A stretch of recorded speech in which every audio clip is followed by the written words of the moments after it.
नमस्कार दोस्तों, जय हिंद। स्वागत है आप सभी का आपके YouTube channel exam study IQ में। दोस्तों, आज की इस वीडियो में हमने लिया है केमिस्ट्री के मोस्ट इंपॉर्टेंट 25 क्वेश्चन जो किसी भी गवर्नमेंट एग्जाम के लिए इंपॉर्टेंट है। तो आप पूरा वीडियो बहुत ध्यान से देखिए और याद करते हुए चलिए। दोस्तों, वीडियो के लास्ट में मैं आपसे क्वेश्चन पूछूंगा जिसका आंसर आपको कमेंट बॉक्स में देना है। तो चलिए स्टार्ट करते हैं फर्स्ट क्वेश्चन से।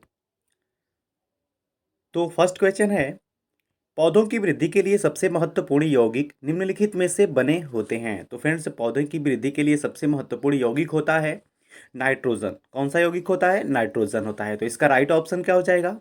सी हो जाएगा।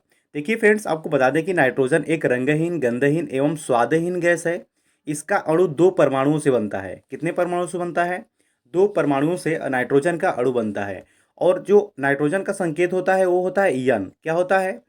नाइट्रोजन का संकेत यन होता है और परमाणु संख्या 7 है। परमाणु भार क्या है? 14.007 है। और गलनांक कितना है? नाइट्रोजन का जो गलनांक है वो है 210 डिग्री सेल्सियस या 209 डिग्री 209.8 डिग्री सेल्सियस। तो ये आप याद रखिए कि पौधे की वृद्धि के लिए सबसे महत्वपूर्ण यौगिक नाइट्रोजन है।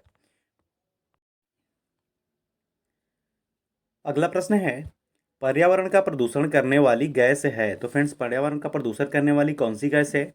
वह है सल्फर डाइऑक्साइड। कौन सी गैस है?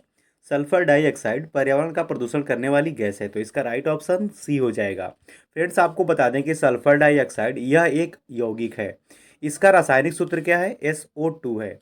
सल्फर डाइऑक्साइड का रासायनिक सूत्र होता है SO2। और इसके एक अणु में सल्फर का एक परमाणु और ऑक्सीजन के दो परमाणु होते हैं। सल्फर डाइऑक्साइड एक अत्यंत विषैली विषैली गैस है। इसका निर्माण मुख्य रूप से सल्फर के जलने और ज्वालामुखी गतिविधियों के कारण होता है। फ्रेंड्स, वीडियो अच्छा लग रहा है, हेल्पफुल लग रहा है, तब आप इस वीडियो को लाइक और चैनल को सब्सक्राइब जरूर कर लें और बेल नोटिफिकेशन को ऑन कर लें ताकि वीडियो का नोटिफिकेशन आपको मिलता रहे। इस चैनल से आपको निश्चित ही मदद मिलेगी। अगले प्रश्न को देखते हैं फ्रेंड्स। बहुलकी प्रकृति का पदार्थ नहीं है। तो फ्रेंड्स, जो बहुलकी पदार्थ प्रकृति का पदार्थ नहीं है तो इसका राइट ऑप्शन क्या हो जाएगा? डी हो जाएगा, ग्लूकोज। फ्रेंड्स, ग्लूकोज बहुलिकी प्रकृति का पदार्थ नहीं है। तो इसका राइट ऑप्शन डी हो जाएगा। इसके इंपॉर्टेंट पॉइंट को जान लेते हैं। ग्लूकोज या द्रास शर्करा सबसे सरल कार्बोहाइड्रेट है। यह जल में घुलनशील होता है तथा इसका रासायनिक सूत्र क्या है? C6H12O6। यह स्वाद में मीठा होता है तथा सजीवों की कोशिकाओं के लिए ऊर्जा का सर्व प्रमुख स्रोत होता है। तो ये आप याद रखिए कि जो ग्लूकोज होता है यह बहुलिकी प्रकृति का पदार्थ नहीं है। अगला प्रश्न है, अपनी पिघली अवस्था में विद्युत का चालन करने वाला पदार्थ है। तो फ्रेंड्स, अपनी पिघली अवस्था में विद्युत का चालन करने वाला कौन सा पदार्थ है? तो इसका राइट ऑप्शन हो जाएगा सी, सामान्य लवण। तो ये आप याद रखिए कि जो सामान्य लवण होता है यह अपनी पिघली अवस्था में विद्युत का चालन करने वाला पदार्थ होता है। अगला प्रश्न है और ये वेरी वेरी इंपॉर्टेंट क्वेश्चन है। उर्वरक में निम्नलिखित तत्व उपलब्ध नहीं है। तो फ्रेंड्स, उर्वरक में कौन सा तत्व उपलब्ध नहीं होता है? तो वो होता है क्लोरीन। तो इसका राइट ऑप्शन क्या हो जाएगा? सी हो जाएगा। फ्रेंड्स, उर्वरक में क्लोरीन नहीं होता है।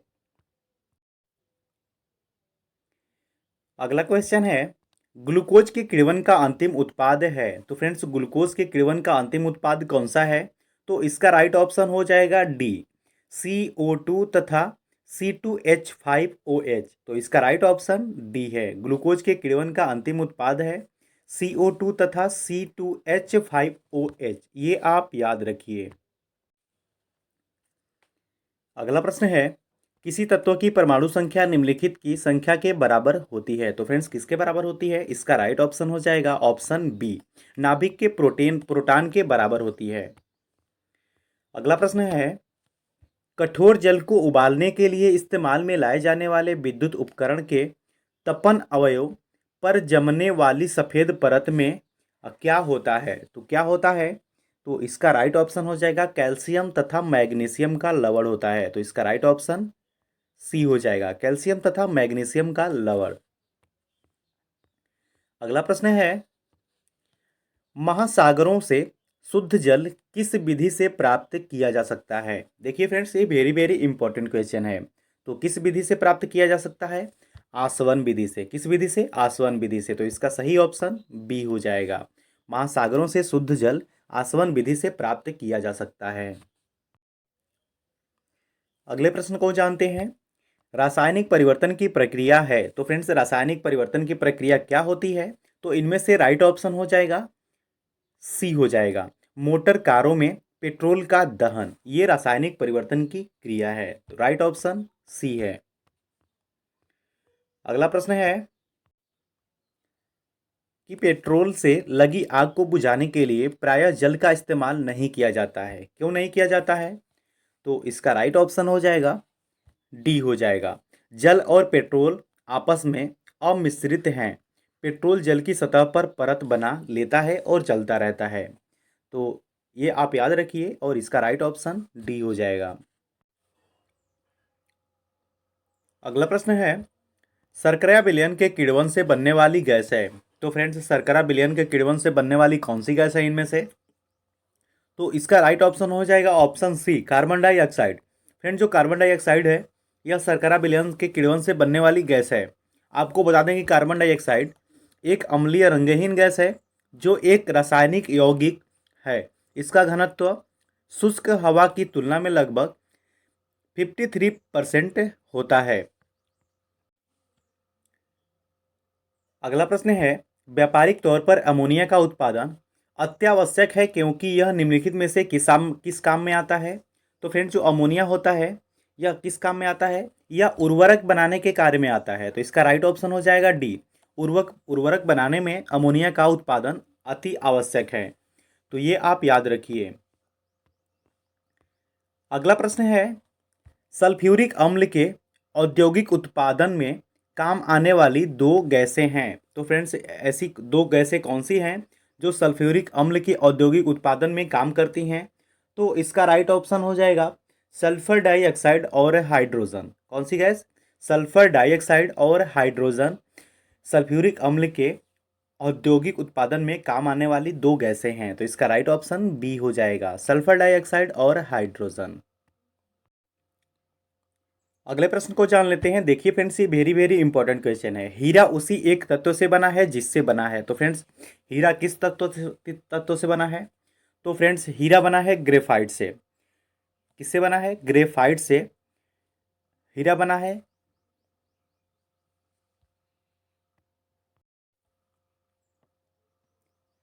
अगला प्रश्न है, हीरा उसी तत्व से बना है जिससे बना है ग्रेफाइट। इसका राइट ऑप्शन सी हो जाएगा। अगला प्रश्न है, औद्योगिक रूप से विद्युत अपघटन द्वारा बनाए जाने वाले पदार्थ का समूह है। तो फ्रेंड्स, कौन सा समूह है? तो इसका राइट ऑप्शन हो जाएगा बी।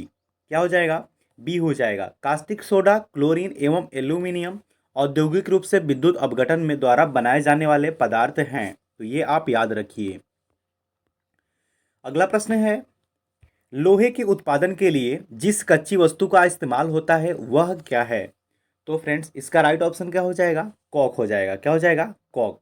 फ्रेंड्स, जो कॉक है यह लोहा उत्पादन के लिए कच्ची वस्तु है। तो इसका राइट ऑप्शन हो जाएगा सी। अगला प्रश्न है, कपड़े धोने वाला सोडा क्या है? तो फ्रेंड्स, ये देखिए वेरी वेरी इंपॉर्टेंट क्वेश्चन है, इसमें कंफ्यूजन होता है। कपड़े धोने वाले सोडा का नाम क्या है? वह है जल योजित सोडियम कार्बोनेट। क्या कहा जाता है? जल योजित सोडियम कार्बोनेट कहा जाता है कपड़े धोने वाले सोडे को। तो ये आप याद रखिए। अगला प्रश्न है, किस प्रक्रम द्वारा कच्चे तेल से गैसोलीन प्राप्त किया जाता है? तो किस प्रक्रम द्वारा प्राप्त किया जाता है? प्रभाजी आसवन के द्वारा कच्चे तेल से गैसोलीन बनाने के लिए विधि प्राप्त की जाती है। तो इसका राइट ऑप्शन हो जाएगा बी हो जाएगा। फ्रेंड्स, प्रभाजी आसवन के द्वारा कच्चे तेल से गैसोलीन प्राप्त किया जाता है। अगला प्रश्न है, किस प्रक्रम से समुद्र जल से सामान्य लवण प्राप्त किया जाता है? तो कौन सा प्रक्रम है? वह है वाष्पीकरण। क्या हो जाएगा? वाष्पीकरण। तो इसका राइट ऑप्शन हो जाएगा बी। फ्रेंड्स, वाष्पीकरण से समुद्र जल से सामान्य लवण प्राप्त किया जाता है।